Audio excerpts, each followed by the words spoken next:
Hello, good afternoon. My name is Nick Vidal. I'm from the Brazilian community.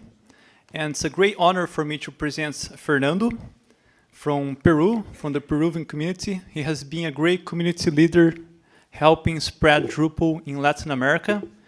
And he's going to present about Drupal services. And I really look forward to it. So, Fernando, thank you.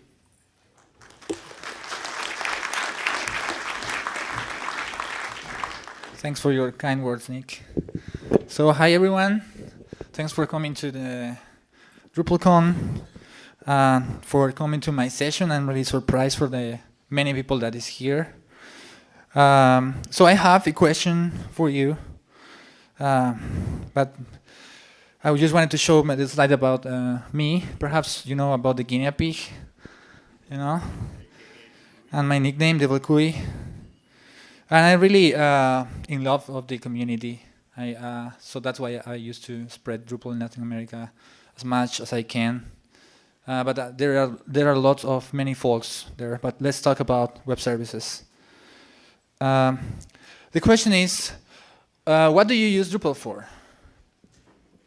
Do you have the microphone there? Can you please stand up and tell me in 2 words what do you use Drupal for? Rapid prototyping.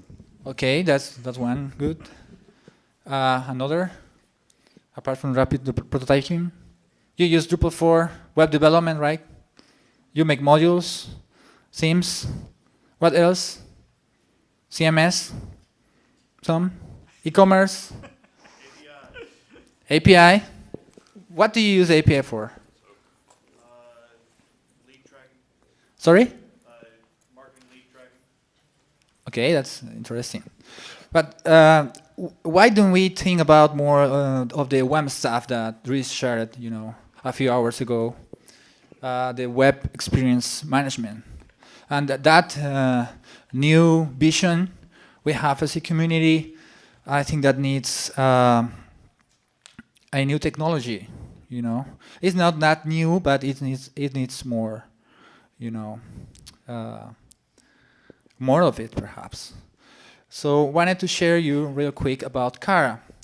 Kara is a product I've been part of for about 4 months last year. It's it's created by the Immersive Labs. It's a startup.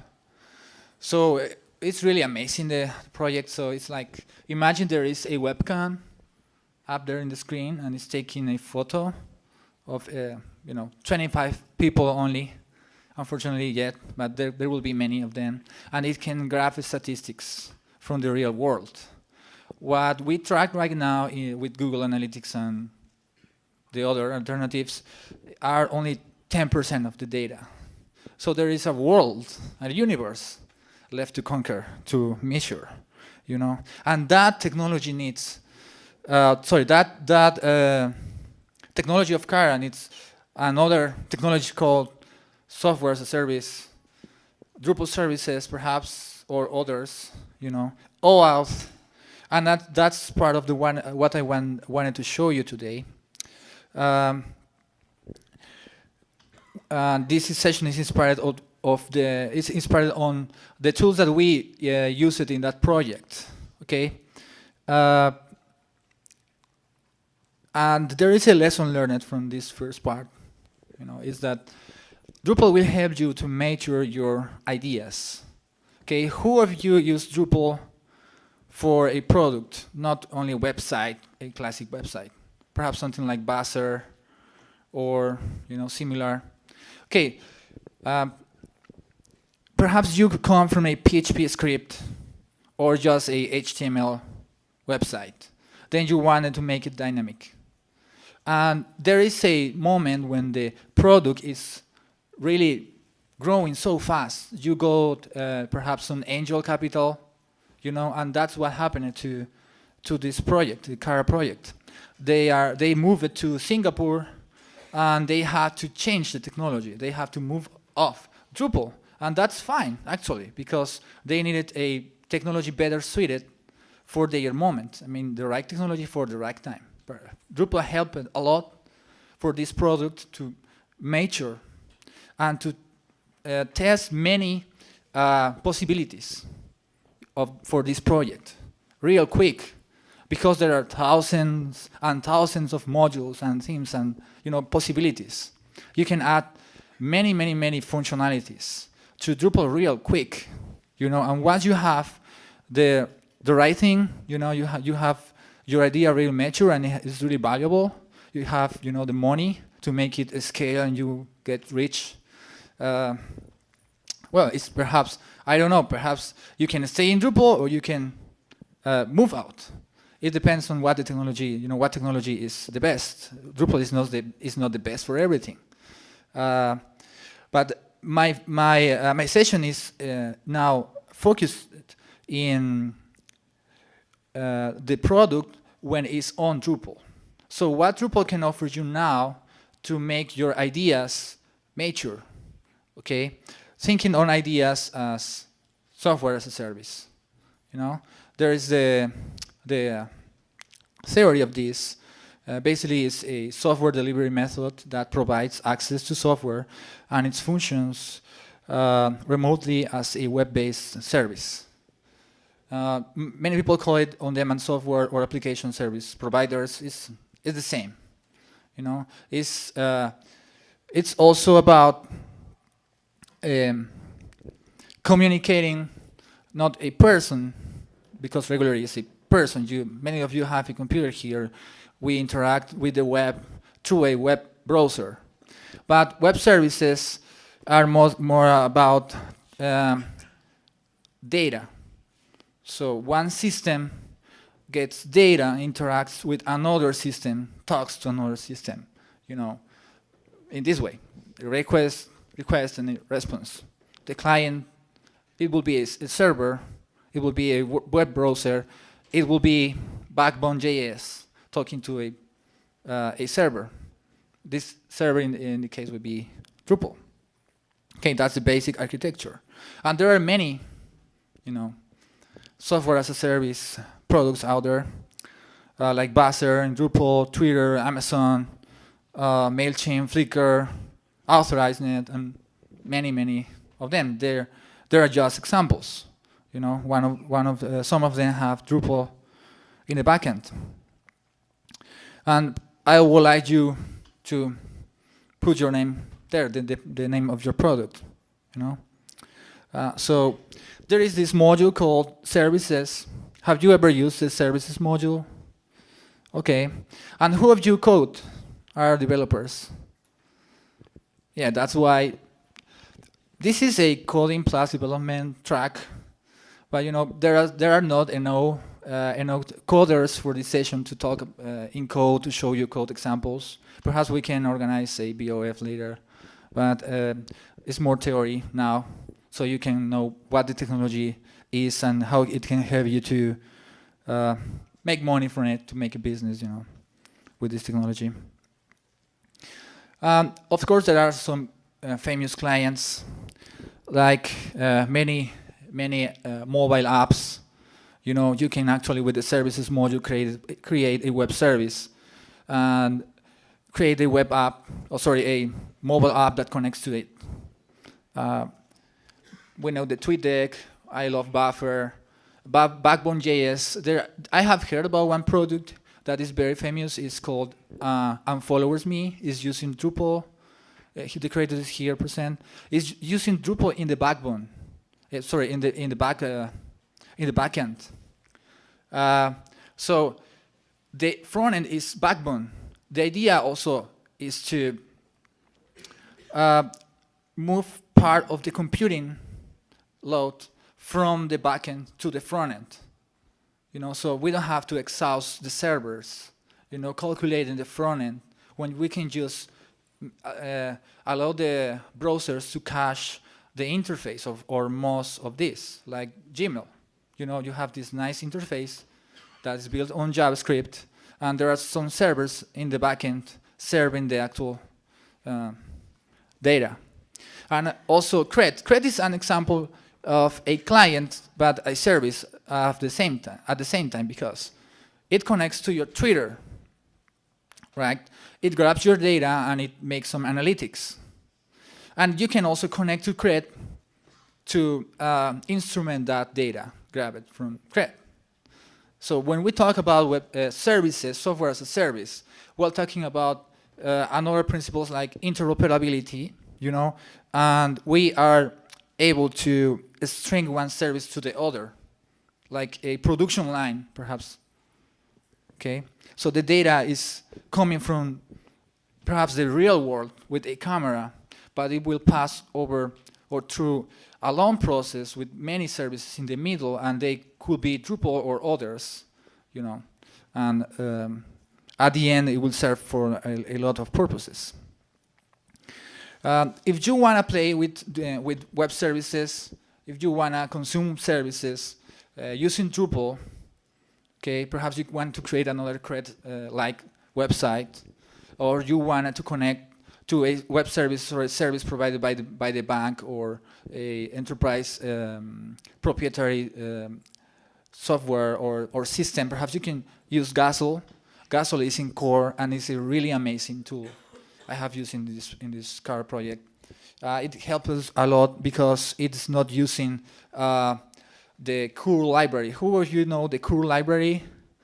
Have you heard about? Yeah, only a few people, because it's really a pain in the neck to work with it. It's really complex. It is using flags all the time, and you don't know exactly how this will behave, and you don't have a nice way to debug this. You know, instead with Guzzle, you have a beautiful class, and you have this object-oriented programming interface for you. It improves a lot the experience of the coders, of the programmers. You know, so it's good for your experience when you code. I mean that. Now let's talk about more about how we are supposed to interact with the services. When you are connecting to a service, like perhaps events.com or Twitter, you know, it supports, it listens, you know, to some formats, and it speaks in other formats. Okay, so say you send a request in JSON. You can ask to make a response in XML. Okay, so if you are planning to implement a web service, to create a web service, I recommend you to support the standard ones, preferably JSON, it's really easy to parse. There are virtually a parser of JSON format for every language created, and also it's very short, very compact, you know, and it helps the believe it or not, it helps the performance of the web service. When you use XML, you know, the XML format, it's really a lot of text, and if you want to answer true, you know, your script is connecting to this service, and it's requesting for a tweet, the last tweet, and it replies in XML. You know, it's a lot of code, and you have to parse it using the DOM library, and it's really difficult when you can just parse this in JSON format, and you have everything almost ready, you know, and it's really handy. And you can also use any serializable. Actually, it's just about having some RAM memory, and you dump it to a format. You can create your own format if you want. The banks networks use a binary format. They create their own binary format to communicate between the network of the banks. So it's up to you. Perhaps that will be proprietary, you know. But I still recommend you JSON a lot. So I wanna set one conclusion here. Is that SaaS encourages you to invent new services, you know, and focus on the core business. You can buy services from other providers, and the most common is in e-commerce. You buy the payment gateway, right? So you don't have to be an expert in payment gateways. You can just connect to PayPal, and it just works. But you can, here in DrupalCon, you have heard about many technologies, perhaps not so many of them, but there are new startups creating products with Drupal. So let's design your business saying, okay, this web service will help me with this part, and this part, and this part, and this part, and I will make my web service to focus on this part. This is the core of my business. I will let the others focus on their own core business. Okay, and though I'm talking about again communication and interaction between systems. So that will happen in the system level. You basically will automate all the stuff. You will just need to connect the plugs, and you will get a solid system, supposedly, you know, to work. So continuing with the presentation, I would like to show you how this works, you know, in Drupal. So we could have a Drupal site, call it drupal.org. Okay, perhaps I'm not sure if this conference has a mobile app for it. But let's imagine that we have a mobile app for the conference, and this app will show us the list of the sessions I am subscribed to, and it will show me, you know, my schedule, my personal schedule, yeah. And will email me about the next session I have. Will remind me about my sessions. So I have in this case some mobile apps, and it has a client for a desktop application, and it will be connected to other Drupal sites. It will be connected to Drupal event site, the DrupalCon, you know, the DrupalCon website that is a calendar of all the events happening in the world, of all the Drupal events happening in the world. So perhaps this website of the conference will be connected to that other website, and they will be sharing information data, you know, some data, and perhaps we can have a kiosk out there that is connected also to the website and allows you to interact, you know, real time with the schedule, you know. So there we are starting to extend with this software as a service technology Drupal from the digital world to the real world. You know, we are letting other systems connect to our data source, you know, to our source of data to access this information and to make it valuable for the right time and the right moment. You know, I would like actually to have a kiosk application here, you know, to see the schedule and connect it to the conference website. You know, as I am saying the example.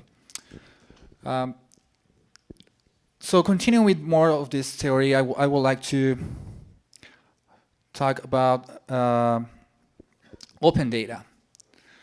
Open data is related to the services, you know, because this is not only about profitable business.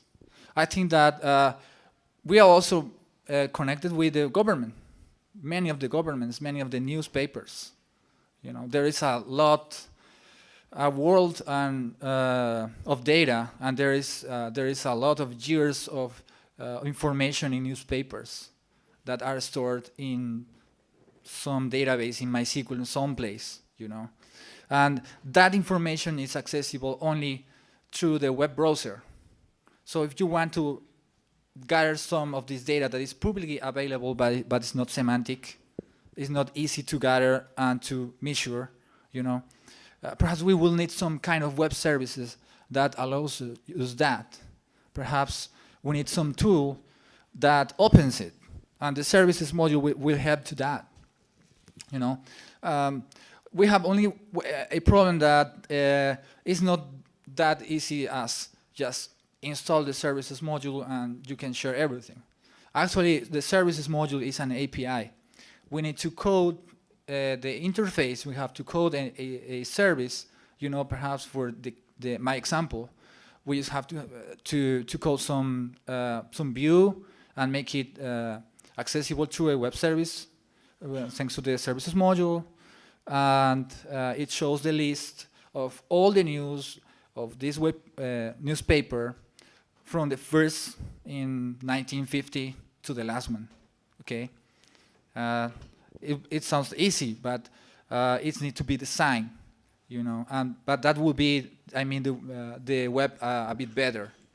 There is another effort for this. It's called the semantic web, and there is the micro formats, and there is other stuff, you know, that makes the websites readable for the humans or for the computers. You can do more data mining with that, but I don't think that that's the only solution. I think that we can directly open the data, just the data, and let the computers calculate and access the direct data, not only a website, you know, that is showing some news there. And I think that also is democratic. And if you are connected to some newspaper site, if you are connected to a ONG or nonprofit or the government, I invite you to encourage your organization to open your data. It's really not that hard. It will take you like 8 hours to code a new service, you know. So please make it happen. It's not that hard. And also, it was not in the session, but or in the slides, but it actually is better performant. If you create a web service, you are just printing JSON, and that's a lot easier than rendering the wall page, you know. So if somebody really wants to grab your whole database, let it do it. It would be so easy. It will take you just one PHP script to parse all the data, they store it, they do the calculations, and done. Or you can also sell it. You know, you can market it and you sell it for some money, and that's it. But I think that will make it easier, even that way. So let's talk about high performance and scalability. Let's say that we have opened a newspaper to the world. We have a web service that, again, is in JSON.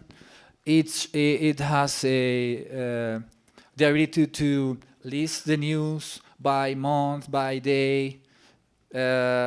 You can search, you can pass a keyword to filter the news, and it will look the news related to it, and will show you the title and the body. Okay, I'm going to be more teachy at this point because it was supposed to be a code plus development session. So, but we have that example in mind. Okay, so we need to design the performance of this web service. So we have to set some limits, because we are talking about now the cloud. Our data is in the cloud. That newspaper is in the cloud. We want to share that information, all that information, to the world.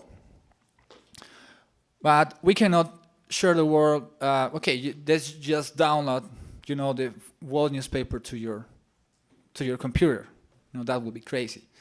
We need to set some limits, like max connections, max rows. We can use pagination, so we can serve the data each 100 records. Okay, we can limit the size of the output, and we have to set not only safe limits but reasonable. Okay, because I have seen some web services that when you connect to them, they are really doesn't make sense. They just limit you so much. It looks like some IT department manager, have looked at the specs and said, no, that's not safe, and it will break the servers, and you can only list 10 rows per connection, and we have to include it we have to pass this web service through a VPN, and we have to make this and that, and you make it so complex that you don't let it. You are not making your clients the life easy, And I'm going to talk about that later. How to make easy to your clients. I mean, you have your own one web service. How to make that web service easy to work with, to the clients, to the people who is going to use that web service, to the developers actually who are going to are coding the clients to connect to the web service. So that's why I'm recommending OAuth as a standard that helps with the performance here. I have seen in the services module that you have this Drupal authentication. So you pass your user and password to the web service, and it returns a JSON array with the whole user object. It has your username, it has your password hash, it has your email, and like 100 more properties there in that array, you know, and it doesn't really make any sense for me to serve all that information, you know, why the only thing I want is perhaps welcome to the web service. True, you are connected. Log in to this web service, and the service will return true. You are logged in, or error, or false, you know, something more small and easier to work with, you know. And OAuth helps you with that in other way, perhaps not the way I am saying it. I'm going to talk that about later. So I am almost finished. I am close to finish this. Another point, another thing we have to think about in this presentation about web services is the interoperability. So there are some lessons learned from my experience I would like to share with to you, and perhaps you have some lessons to share to the audience. I would like to ask you at the finish, when there is the question time. You have experience with web services, and there is some lesson that you want to share, some lesson learned. Please share it. So I asked you, if you are implementing or creating a web service, please make it open ears and make it speak as many standard formats as it can, okay, and to read them also, you know, the ones that are viable. So also make it them wise, in the sense that it only serves the data that is actually needed in the context, as I told you before, and make it compact and expressive.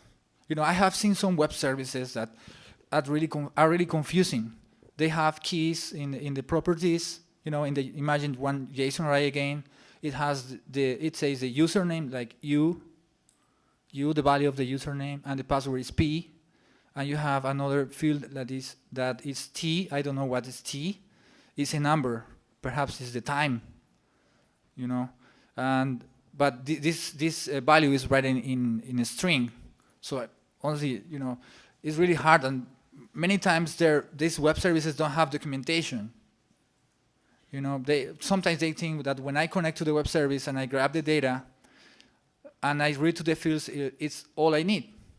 And that's not right, actually.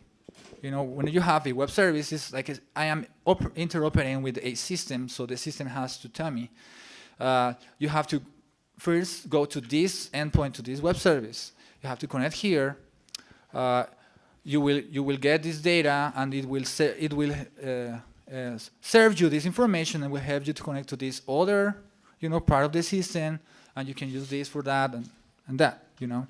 And it's even better when you provide with code examples, because in some implementations, you cannot even connect to the system because you are passing one integer when the system expected one string, but the system even told you that it was expecting some string. So there is no way to debug it for you. And you have to guess, or you have to call your provider and tell you, I am, you know, you have to see it. I am using this script I have created. I am pretty sure that this works. I am pretty sure that this is working really well. And that happened to me many times.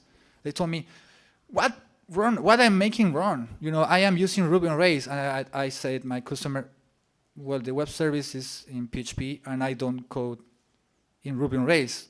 Really, honestly, I don't know how can I help you, because I don't know Ruby on Rails. And and he told me, have you documented what the system expects as an input and with what will it output? Or is there any error message that I have to look for? Is there any log I can watch to know what's the error? So it was really embarrassing for me because I was thinking that, you know, just interacting with the plain system will provide, you know, documentation. That's not right. You know, it makes sense for all the systems to have well documentation. A good one. So a new conclusion we might have here is that Drupal empowers you to innovate.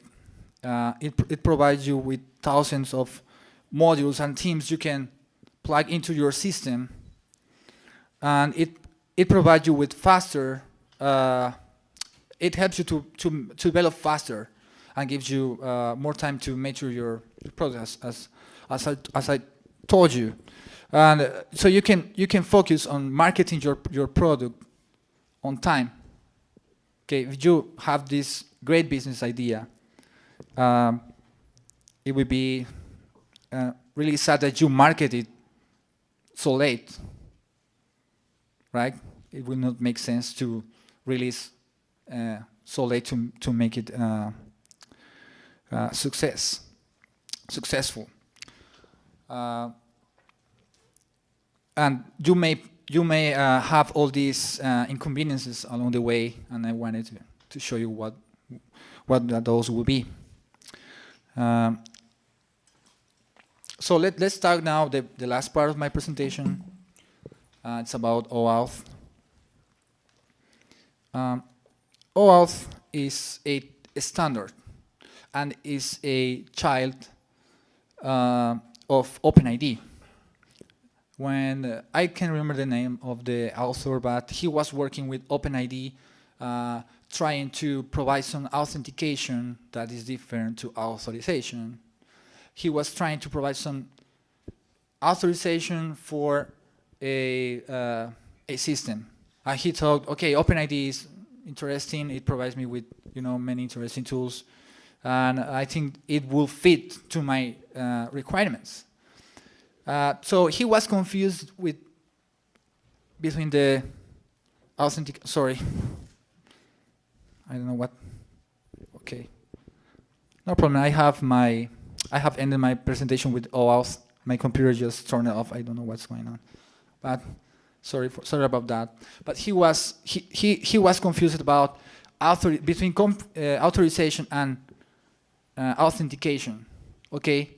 So it was time for him to establish clearly that difference. So you have your ID.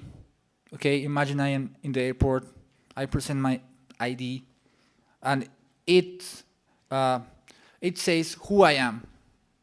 It says I am Fernando. Okay, so that's my ID. That's my identity. And in the web, we used to have many identities. We create an account on each single possible, you know, web application we can. Sorry. So we create an account, you know, in Yahoo, in Google, in Facebook, in Twitter. We have many passwords, and we have filled our name and our last name and many of our data, sensible data, to many web applications. So we have these many identities all over, you know, the internet. That doesn't make any sense. So then the people created OpenID, and it says we are going to have this identity provider. So it will centralize your identity, and this will authorize other systems to access your identity. Okay, and then this central system will provide you with an authorization. You understand the difference now? So the immigration control in the airport gives me a visa in my passport, and that's my authorization, so I can get into the country. Okay, and OAuth is about that. It's about authorization. It's about the permission you give in a limited context within a limited period, because my identity is perpetual. I am Fernando. Fernando all the time. I don't change my identity. Okay, but I have restrictions, like in the conference. I have a badge, and it provides me with access, with authorization to the conference. Okay, and OAuth is about managing and architecting with a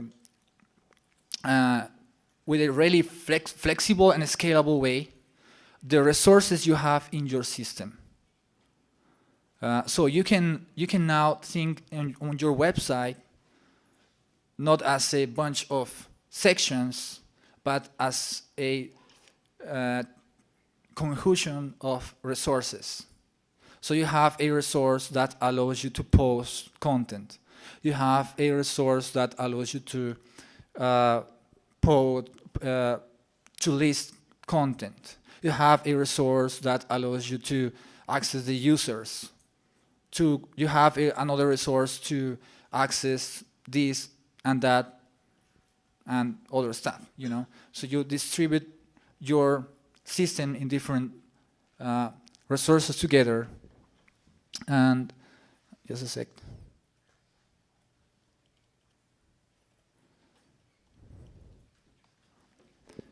And then you provide access to the users, to the clients, to this particular part of the system.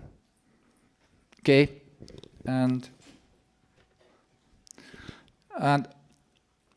we are doing that all the time, and perhaps you don't know it. We are using Facebook and Twitter and Google. So these systems have OAuth implemented already. When you are using your iPhone or your smartphone and you are using the Twitter application, it asks you to provide the system with a user and a password. That's your identity key. So you say that this app connect using this user and password to this system, to Twitter, okay? So your application there in this device will get authorization to tweet and to access your tweets. So you don't know that, but actually it will get a OAuth key that will allow this system, okay? So say this is the server and I am the tweet application. I am trying to connect here. So here is the user, and the user will bring me the user and password. I will connect to the server, and the server will provide me with an authorization. Okay? I get the authorization, and then anytime for a limited period that is not defined yet, I can tweet. The user will ask me to tweet something.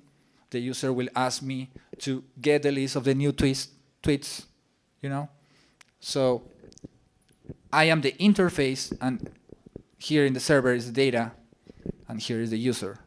And the user can connect to the system through the website. That is another interface, and will say, I don't want this device to connect anymore.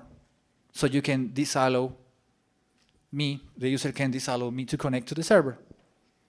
Okay, it's like when you go into an hotel, you get a card, and this card, for a limited period, allows you to open the door of a room. Okay, so OAuth is all about that. It provides you with a way to authorize users to access resources. And it has all this standard has all the architecture, this standard has all the philosophy on it. And well, I try to make my best to explain you with my limited skills in English, and without slides in this part. I'm sorry about that.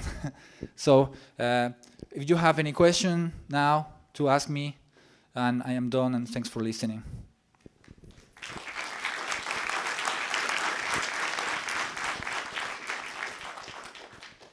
Anybody has a question, please come up to the microphone.